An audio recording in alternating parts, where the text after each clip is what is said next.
وہ کہتے ہیں ہم نے وہاں جباروں کو دیکھا، تو گنتی کی کتاب میں وہی لفظ جو چھٹے باب میں استعمال ہوا ہے، وہی لفظ جو ہے جباروں کے لیے، جبار کے لیے، وہی لفظ گنتی کی کتاب میں ان جسیم لوگوں کے لیے استعمال ہوا جنہیں بنی اناق بھی کہا۔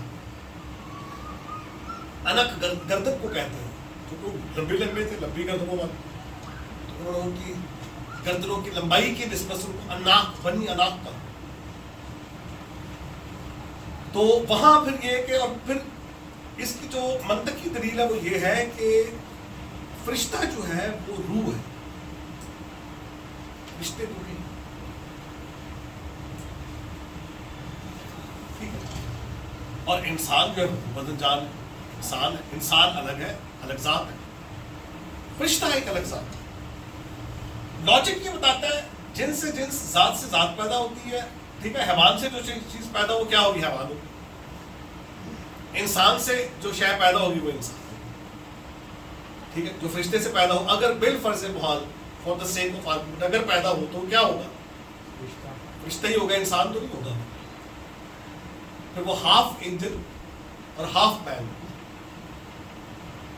تو یہ تو مخلوط ہو جائے گی نا ایک نسل کی، کہتے چونکہ مخلوط ہو گئی تھی اس لیے اس کو ختم کرنے کے لیے، تاکہ اس نسل، انسانی نسل کو خالص رکھا جائے، تاکہ وہ عورت کی نسل جو ہے وہ انسان جو ہے وہ اس میں کوئی گڑبڑ نہ ہو۔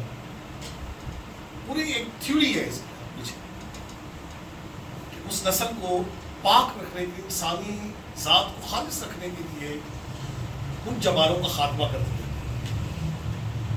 تاکہ انسانی نسل جو ہے وہ آگے خراب نہ ہو، مطلب ہاف گاڈ اینڈ ہاف مین پیدا نہ ہو۔ لیکن یہ تو کوئی بات سمجھ سے باہر، half god and half man, half angel کہنا چاہیے، ہاف گاڈ ہاف اینجل، آدھا فرشتہ آدھا انسان۔ وہ کہتے ہیں نا یسوع مسیح کے اندر انسانی روح نہیں تھی، وہ کیا کہہ رہے ہیں، وہ آدھا انسان۔ جو صرف مسیح کو خدا مانتے ہیں وہ بھی آدھا کر رہے ہیں، جو مسیح کو صرف انسان کہتے ہیں وہ بھی آدھا کر رہے ہیں، جو خدا کہتے ہیں صرف وہ بھی آدھا کر رہے ہیں۔ ہر اس موضوع نہیں ہے ہمارے۔ پھر وہ ہاف اینجل اینڈ ہاف مین ہوگا۔ اگر کہیں پیدا ہو ایسی کوئی صورتحال ہو بھی تو وہ پھر نہ تو وہ پورا فرشتہ ہے نہ وہ پورا انسان۔ پھر مسیح یسوع نے کہا کہ قیامت کے روز، صدوقیوں نے کہا کہ ایک مرد کی جو ہے ایک عورت تھی، اس کے 7 مرد تھے، قیامت کے روز وہ کس کی بیوی ہوگی؟ چلے ادری میں بتائیں کس کی بیوی ہوگی، بتاؤ۔ مسیح نے کہا کہ قیامت کے روز ہم سب فرشتوں کی مانند ہوں گے کیونکہ ان میں بیاہ شادی، تو جب فرشتوں کی بیاہ شادی ہوتی تھی تو ان کے بچے کہاں سے؟ اور اگر فرشتوں کے درمیان بھی پیدا ہو تو فرشتوں سے فرشتے پیدا ہو، جنات سے جنات پیدا ہونے چاہیے، فرشتوں سے فرشتے ہی پیدا ہونے چاہیے۔ انسان تو پیدا ہے، انسان سے کبھی فرشتہ پیدا ہوا ہے؟ فلموں میں ہوا، فلم میں ہو جاتا ہے، فلموں میں بہت کچھ ہوتا ہے، یہ فلمی داستان ہے۔ وہ کہتے تھے کہ وہ فرشتے تھے، ان سے انسان پیدا ہوا، سمجھ سے مانا۔ تو پھر تو وہ جو ولیم برینہم پارٹی ہے وہ کہتے تھے کہ قائم جو ہے وہ سانپ کی نسل سے، آپ تو پھر اس کو سپورٹ کر رہے ہیں۔ ان کے کسی ایک بندے سے میں نے پوچھا تھا، یہی سوال کیا میں نے کہ جن سے جنس، ذات سے ذات پیدا ہوتی ہے، آپ کہہ رہے ہیں قائم سانپ سے تھا، تو اس کی کوئی دلیل نہیں کہ کسی زمانے میں، کسی وقت میں، کہیں کسی سے کوئی سانپ پیدا ہوا ہو، انسان سے ایک سانپ پیدا ہوا، یا چلے کسی بھی جانور سے کوئی انسان، یا انسان سے کوئی جانور پیدا ہوا۔ مثالیں کہہ رہے ہیں لیکن کہیں دور پڑی نہیں ہے جہاں سے وہ لا نہیں سکتا، مریخ پر ہے، تو مریخ پر وہ جا نہیں سکتا، وہاں سے وہ لا نہیں سکتا، اسے ہمیں انتظار کرنا پڑے گا، کب تک؟ مرنے تک انتظار کرنا پڑے گا اس کی دلیل کا، جو ہے ہی نہیں ہے، مطلب یہ ہے ہی دلیل ہی نہیں ہے، بے تکی بات ہے، بلا دلیل دعویٰ ہی، کوئی سانپ سے انسان پیدا نہیں ہوتا، چھوٹا ہی۔ یہ سرپنٹ سیڈ آف وائٹس تھے، بدعت تھی جو یہ کہتے تھے کہ سانپ اور ہوا کے ملاپ سے ٹائم پیدا ہو، یہ جھوٹ ہے۔ عہد نامہ عتیق میں خدا کے بیٹے کی اس طرح کے حوالے سے بات ہے، پھر بنی اسرائیل پر جب اس کا اطلاق ہوا، اس کا تو آپ نے سوال نہیں کیا کہ آخر یہ تھے کون؟ تو میں بتا رہا ہوں کہ یہ انسان ہی تھے، لیکن انسانوں سے اپنی بناوٹ میں، قد و قامت میں فرق تھا. ان کا یہ دعویٰ تھا کہ ہم خدا کے بیٹے تھے تو نہیں وہ، لیکن دعویٰ تھا کہ ہم دیوتاؤں کی اولاد ہیں. عام لوگ چھوٹے تھے ان کے نسبت اسپیشل. یہودی بھی کہتے تھے کہ ہم خدا کے بیٹے ہیں، خدا سے پیدا ہوئے. حالانکہ وہ جھوٹ کہہ رہے تھے کہ خدا سے. کہاں سے پیدا ہو گئے وہ؟ خدا سے تو ایک ہی پیدا ہوا، خدا سے تو ایک ہی پیدا ہوا، خدا یسوع سے. اسے تو اس کو اکلوتا بیٹا کہا گیا، یونیک سن آف گاڈ ہے. تو پھر دوسرا جو اطلاق ہے اس کا کہ بنی اسرائیل قوم کو پیلوٹا کہا گیا. پیلٹو، اسرائیل میرا بیٹا بلکہ میرا پیلوٹا ہے. یہاں پر یہ خاص بات سیکھنے والی ہے کہ خدا کے منصوبے کی یہ پہلی چنیدہ قوم ہونے کی بنیاد پر اعزازی طور پر ان کو پیلوٹے ہونے کا حق. پہلی امت، پہلی قوم، خدا کے منصوبے کی، منصوبہ نجات کی چنی ہوئی پہلی قوم، اسرائیلی قوم، اس نسبت سے اسے پیلوٹا بیٹا کہا گیا. سمجھ گئے؟ پھر آگے اس کے اور بھی زبور کی کتاب میں بھی آپ کو ملتا ہے، زبور 2 میں ملتا ہے آپ کو کہ تو میرا بیٹا ہے، آج تو مجھ سے پیدا ہوا. زبور کی کتاب میں پھر اسی میں لکھا ہے کہ بیٹے کو چومو. دانیل کی کتاب میں نبوکدنصر بادشاہ کہتا ہے کہ چوتھا جو ہے وہ الہ زادہ کا سا ہے، خدا کے بیٹے کا سا ہے. اس کی شخصیت اتنی شاندار تھی، جلالی پر ہیبت تھی، اور ظاہر سی بات ہے کہ وہ آگ میں کھڑا ہے اور آگ اسے چھو نہیں رہی ہے. اس سے یہ اندازہ لگایا ہے یا ایک مکاشفہ اس پر یہ ہوا ہے، یہ جو چوتھا شخص ہے یہ خدا کا بیٹا ہے. یاد رکھیں خدا کا بیٹا کہنے سے مراد جو ہے وہ خدا ہی ہوتا ہے. وہ شیر کا بچہ شیر ہی ہوتا ہے، شیر کا بچہ شیر ہی ہوتا ہے. خدا کا بیٹا خدا ہے. ٹھیک ہے، وہ الگ بحث ہے کہ خدا ہے. ہاں ذات میں، ایسنس میں انسان کا بیٹا انسان ہوتا ہے. انسان کا جو بیٹا ہے انسان، حیوان سے جو چیز پیدا ہوتی ہے وہ حیوان ہے. خدا سے پیدا ہونے والی شخصیت جو ہے وہ خدا ہے. ذات میں خدا ہے، شخصیت میں امتیاز ہے، ذات میں سیم ہے. تو زبور کی کتاب کا حوالہ جو ہے اس کا اقتباس عبرانیوں کا مصنف کرتا ہے، اور وہ کہتا ہے کہ خدا نے فرشتوں میں سے کب کسی سے کہا کہ تو میرا بیٹا ہے، آج اس سے پیدا. کہا تو ہے، ایوب کی کتاب میں کہا تو ہے، 38ویں باب میں، پہلے باب میں بھی کہا گیا خدا کے بیٹے آئے اور شیطان بھی ان کے درمیان میں. 38ویں باب میں لکھا ہے کہ تو کہاں تھا جب میں نے زمین کی بنیاد ڈالی، جب میں نے اس کی ناپ جو ہے وہ کھینچی، تو کہاں تھا؟ جب میں نے کونے کے سرے کا پتھر بٹھایا تو کہاں تھا؟ تو لکھا ہے کہ جب خدا کے بیٹے صبح کے ستارے مل کر گاتے تھے اور خدا کے سب بیٹے خوشی سے للکارتے. تو یہاں پر صبح کے ستارے اور خدا کے بیٹے جو خوشی سے للکارتے ہیں، یہ کون ہے؟ یہ فرشتے ہیں. ہم یہ نہیں کہہ سکتے کہ یہ کوئی پہلے کوئی اور، ابھی تو کائنات بنی بھی نہیں تھی، تو اس سے پہلے یہ ایک مخلوق ہمیں نظر آ رہی ہے. ظاہر سی بات ہے کہ وہ فرشتے تھے جن کو صبح کے ستارے کہا جاتا ہے اور خدا کے بیٹے کہا.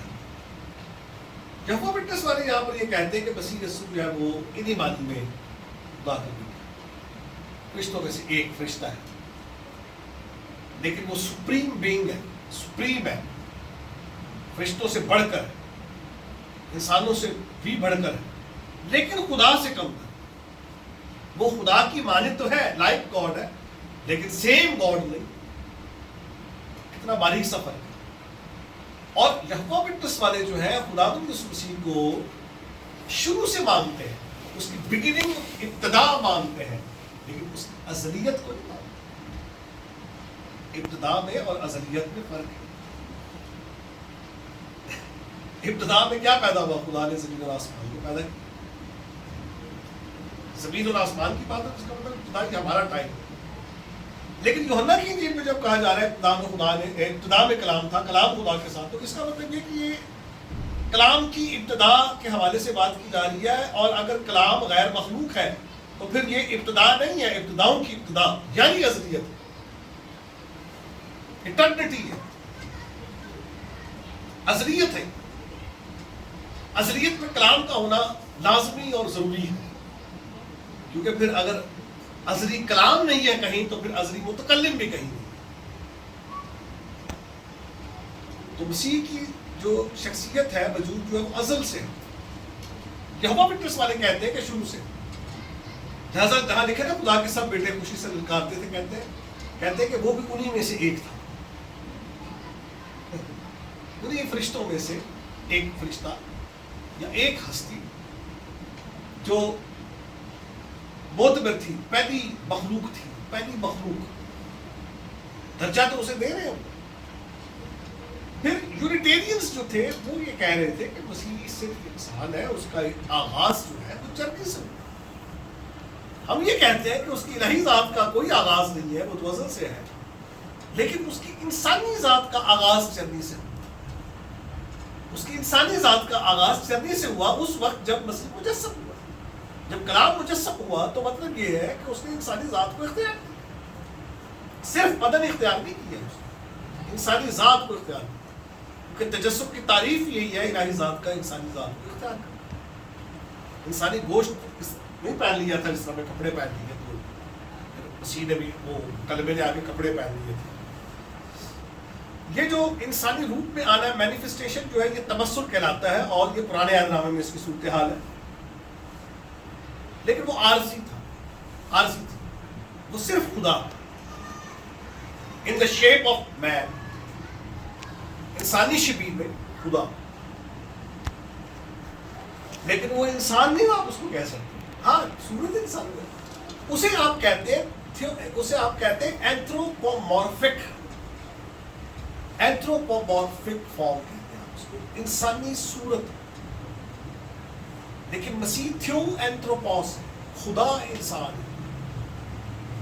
خدا اور صورت انسانی نہیں ہے، خدا اور انسان. تھیو اینتھروپوس،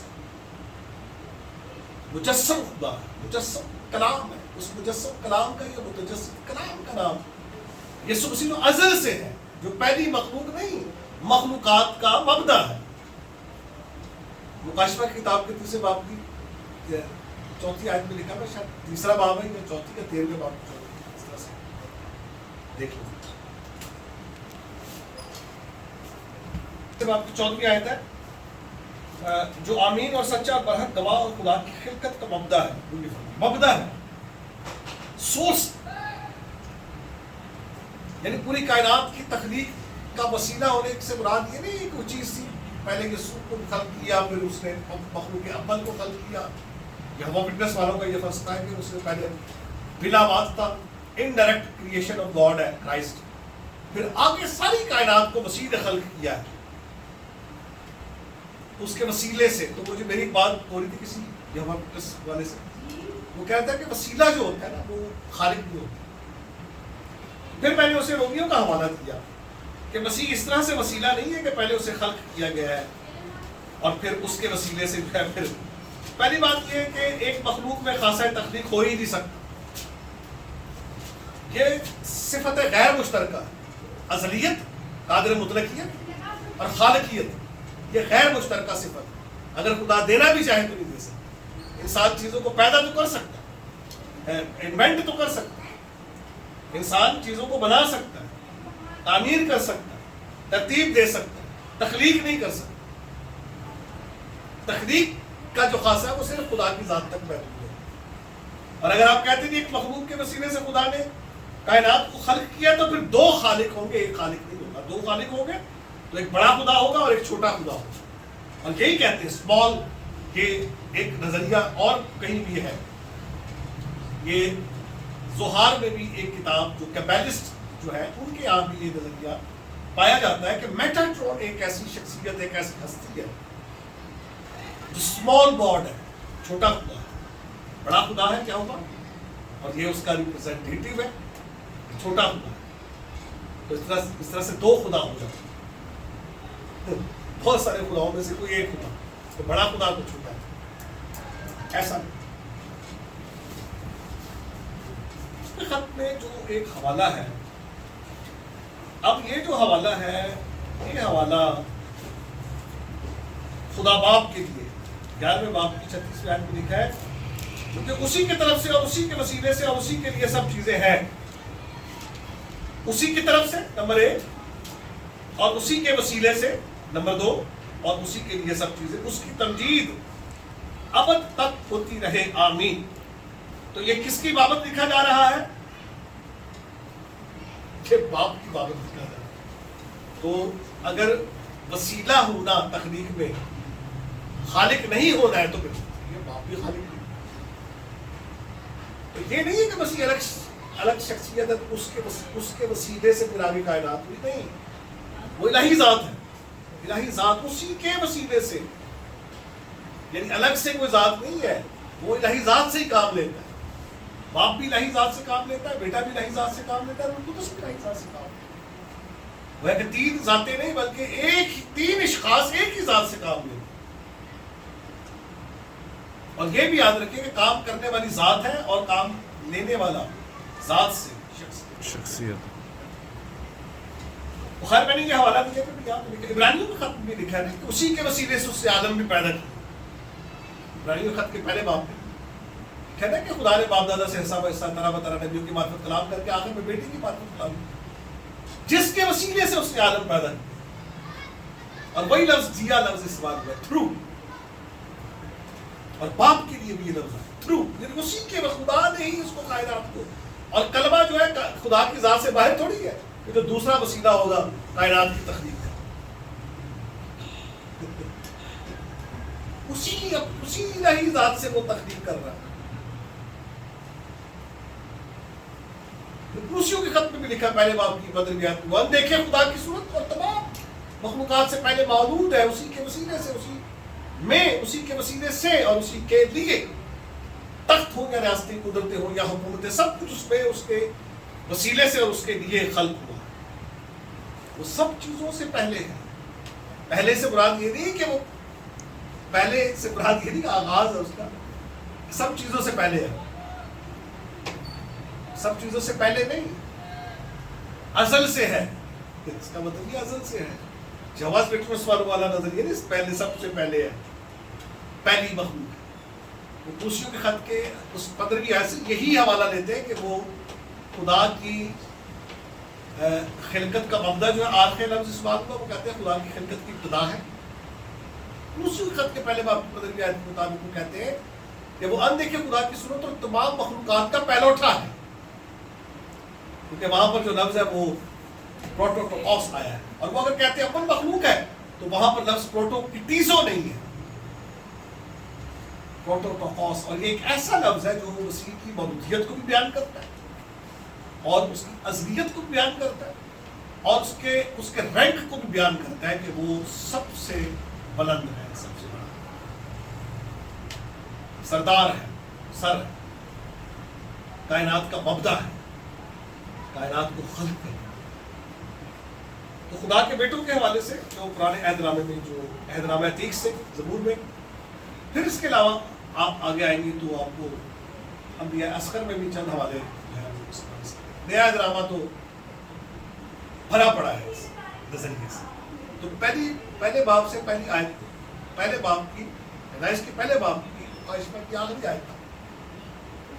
جب آپ پڑھتے مکاشفہ کی کتاب میں آپ بار بار کیا پڑھتے ہیں؟ خدا کا بیٹا جس کی آنکھیں آگ کے شعلے کی مانند ہیں. بار بار آپ کو یہ لقب مل رہا ہے، یہ نام مل رہا ہے، خدا کا بیٹا، خدا کا بیٹا، خدا کا بیٹا. کہنے سے مراد یہی ہے وہ خدا. اور خدا بدن بیٹا نہیں ہے. یہ جو کہتے ہیں نا کہ بدن بیٹا ہے، بدن بیٹا ہے، بہت بڑی غلط فہمی کا شکار ہے. بدن تو جزو انسانیت ہے. روح بدن جان تو عناصر ہے، 3 عناصر انسانی ذات کے، جس میں بدن تو مظہری انسان ہے، روح حقیقی انسان ہے.